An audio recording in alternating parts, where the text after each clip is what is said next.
Ya, Assalamualaikum warahmatullahi wabarakatuh. Perkenalkan, nama saya Mahadika Nafis Luman. Nah, pada kesempatan kali ini saya akan sedikit menjelaskan bagaimana cara pengimplementasian database pada aplikasi mobile yang menggunakan framework Flutter dan bahasa pemrograman Dart. Nah, jadi di sini itu database yang bakal digunakan itu SQLite ya. Buat testing sederhana saja. Nah, SQLite ini bersifatnya itu lokal.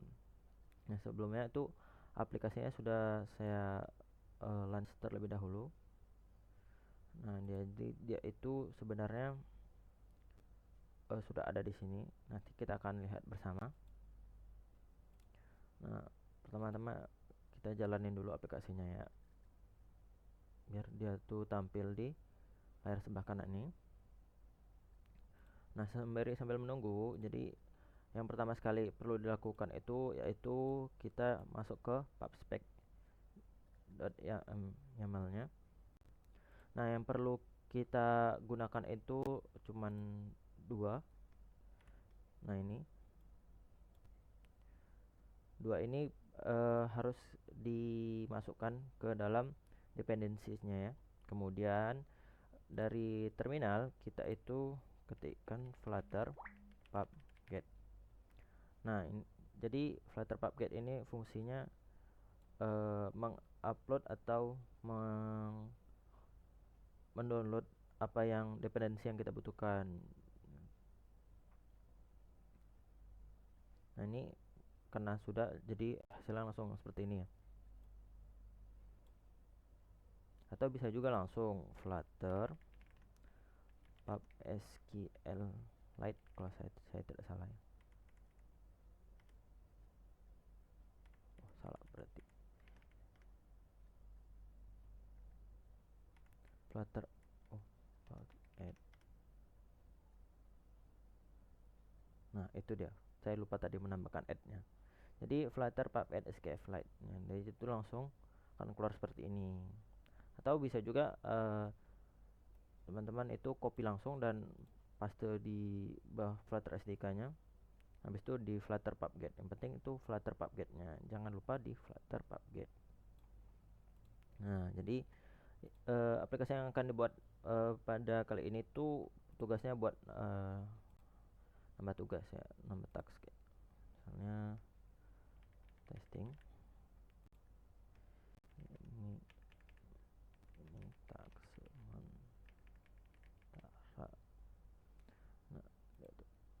Nah, dia itu bisa diupdate. Sudah diupdate. Bisa juga dinyatakan sebagai selesai otomatis ya. Jadi atau bisa juga kita hapus. Nah, jadi yang pertama sekali untuk pengimplementasian database pada aplikasi mobile atau aplikasi mobile ya, menggunakan framework Flutter dan bahasa pemrograman Dat. Yang pertama sekali itu kita perlu kelas, tentu saja kelas database helper. Nah, kelas database helper ini ngapain aja? Yang pertama dia itu ada untuk init ya. Initnya untuk mendeklarasikan pembuatan database-nya. Nah, jadi tentu saja seandainya aplikasi ini itu baru, dia akan perlu diinisialisasi. Nah, jadi perlu dibuat terlebih dahulu database tax.db-nya. Nah, untuk tahu di mana lokasi dari database-nya, nah itu perlu langsung masuk ke Device Explorer, kemudian di data, kemudian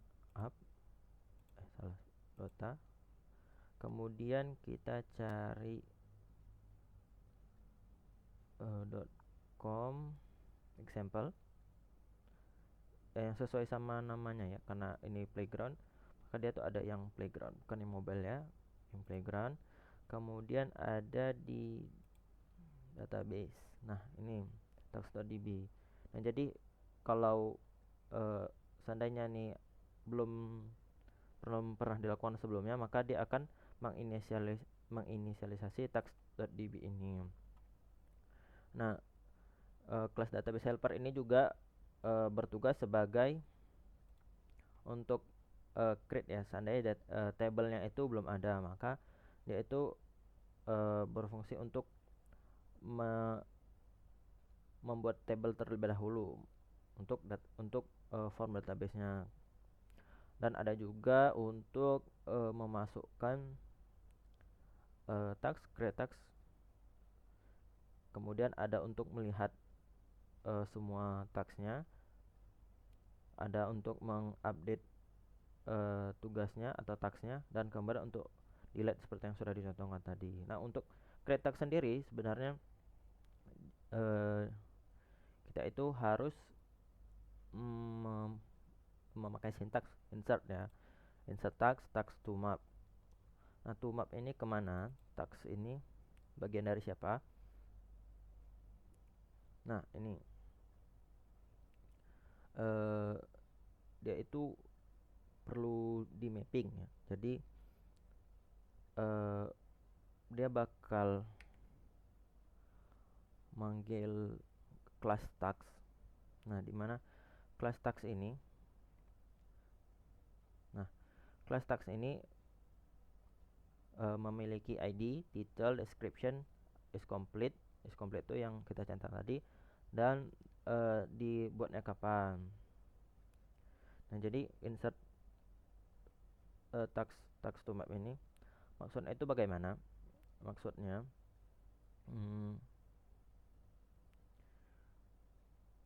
yang perlu diisikan itu langsung keluar, langsung masuk di kolomnya. Seperti yang ada di sini. Yang requirednya itu this, title, description, is complete, sama create add. Nah, adapun yang perlu diisikan sendirinya itu si ID, title, description, sama is complete. Nah, masalahnya bukan masalah sebenarnya. ID dan create add itu otomatis. Jadi dia itu otomatis generate sendiri atau buat sendiri saat kita itu nambahan tugas baru.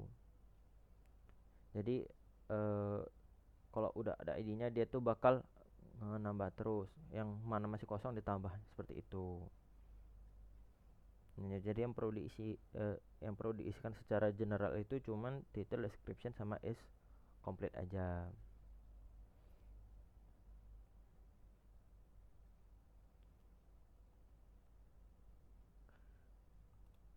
Nah, adapun yang seperti saya bilang tadi, untuk create db itu perlu diinsert pakai db.insert, kemudian masukkan kelasnya atau tax di sini sebagai tax. Nah, kemudian di mapping. Begitu juga dengan get all tax-nya, yaitu di sini ada order by-nya. Order by itu descending ya di sini. Jadi dia itu urutannya bakal yang paling bawah itu yang paling pertama kali dibuat atau ditambahkan. Kemudian ada, nah ini dia itu final result with db query tax-nya. Dia ngambil table tax nih, dia itu insert ke dalam table tax ya. Saya lupa jelasin tadi. Jadi tax ini dia tuh ngambil dari si masukkan ke table tax. Begitu juga dengan ini. Nah, jadi tax dari table tax query-nya itu order by, create add, dan descending. Kemudian hasilnya di mapping ke JSON. Kemudian dari JSON di mapping lagi ke dalam bentuk list. Nah, ini ada ininya, ada bisa dikatakan sebagai function. Mohon dikoreksi jika saya salah. Nah, kemudian ada update task. Nah, update task itu perlu diingat ya kalau dia tuh perlu pakai await. Dia tuh perlu dipanggil lagi database-nya, instance database di call lagi. Kemudian bisa langsung di return db update. Nah, query-nya tuh kalau untuk update ya update, kalau untuk create atau insert db.insert. Kalau untuk delete atau kita mau menggunakan query yang lain misalnya, nah itu menggunakan db query. Oh ya, ada satu lagi yang sangat penting. Nah, di sini kalau teman-teman perhatian itu kenapa saya pakai import package part as package pad slash part dot itu, kenapa di sp as a variable p. Nah, jadi karena andai kata kita tidak memakai sp ini, kemudian implementasi begini.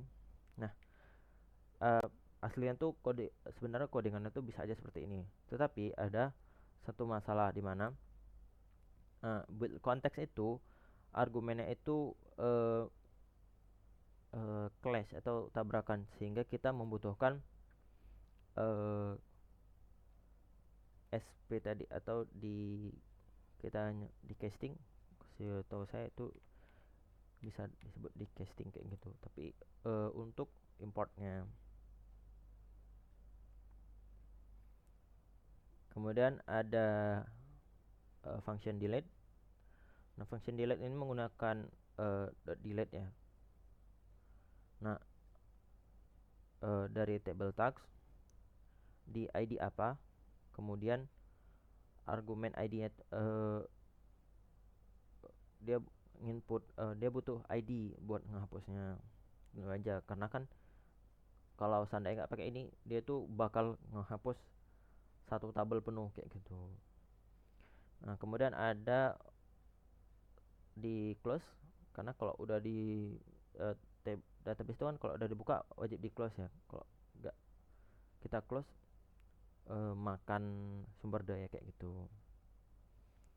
Nah, ini class tagsnya. Nah, class tags ini fungsinya buat nampung buat nampung variabel-variabel yang akan dibutuhkan untuk dimasukkan ke dalam table tags tadi.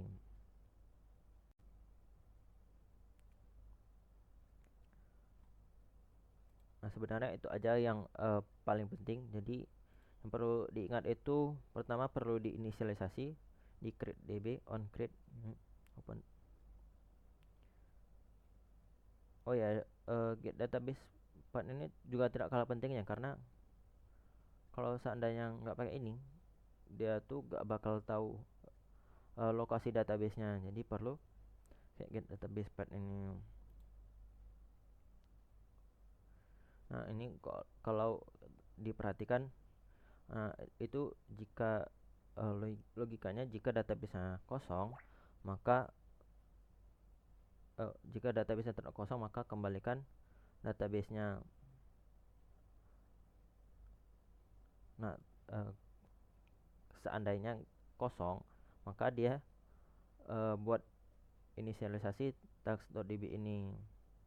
Nah, jadi kalau seandainya tags.db-nya belum ada, dia tuh bakal run yang ini, kemudian di return lagi database-nya. Cuman karena udah saya buat terlebih dahulu, jadi langsung run ke line 12 ini. Nah, initdb ini function ini ya. Jadi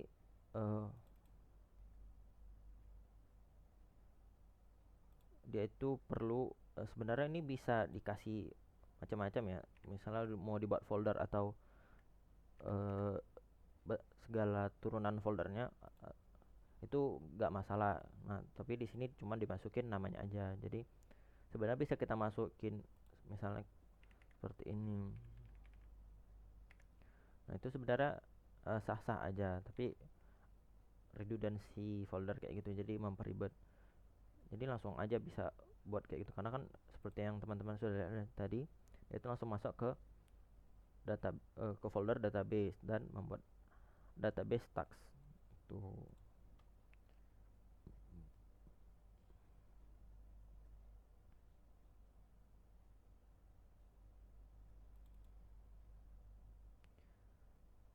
Oh ya, yang paling krusial tuh dari pembuatan implementasi database itu dua ini sebenarnya, si import package skflite dart sama part dart. Yang paling atas itu cuman buat UI-nya aja. Nah, jadi core-nya itu di dua kelas ini ya. Nah, satu yaitu kelas untuk isian tabelnya atau isian database-nya. Kemudian bagaimana implementasi database-nya bagaimana cara database-nya dipanggil, bagaimana cara database-nya untuk dibuka, untuk diedit, untuk ditambah. Nah, dia itu perlu kelas terpisah sendiri agar untuk memudahkan perbaikan ke depannya atau update ke depannya. Jadi kalau seandainya ada masalah atau kesusahan untuk memahaminya, menurut saya itu lebih gampang dipahami karena strukturnya itu jelas ya. Jadi kalau seandainya semuanya itu digabung jadi satu kelas, misal kita buat kelas database, kemudian saya gabung dari tags, saya gabung masukin juga ke dalam, kemudian function-function untuk database, untuk operasi database saya gabung juga. Nah, itu tentu akan mempersulit debuggingnya. Nah, jadi mengapa saya bagi jadi dua kelas ini. Menurut saya itu saja untuk penjelasan singkatnya. Mohon maaf jika ada kekurangan. Assalamualaikum warahmatullahi wabarakatuh.